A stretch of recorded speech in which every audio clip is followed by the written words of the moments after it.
Okay, perfect. Tom, welcome to Halifax. Nice to be here again. I'm so glad that you could come in today. Today, I want to talk to you about a number of things in your position as a strategist, as a portfolio manager, and your many years of experience in the capital markets.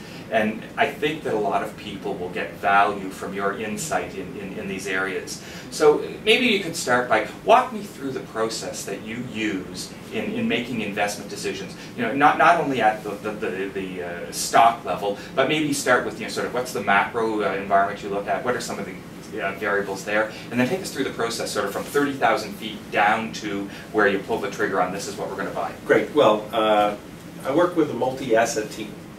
So the first thing we do is identify an investment theme that we think investors need exposure to. In one example, we use emerging markets. These emerging markets are growing much faster than the so-called developed markets, North America, Europe, the developed part of Asia, Australia, Japan, etc. These emerging markets, they're located in Asia, they're located in Eastern Europe, they're located in Latin America, and in some cases they're actually located in Africa, which is a huge investment opportunity over the longer haul.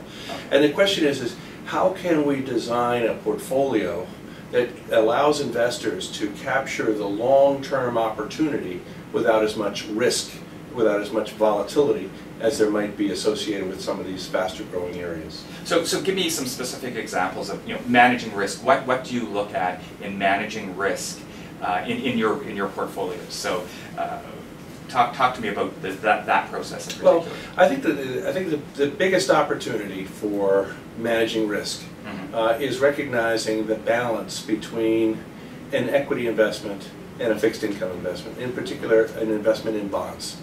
And that balance is different for different investors depending on how much upside opportunity they want and how much downside risk that they're willing to sustain. And someone who's younger is probably going to have more equities, and somebody who is older is probably going to have more bonds.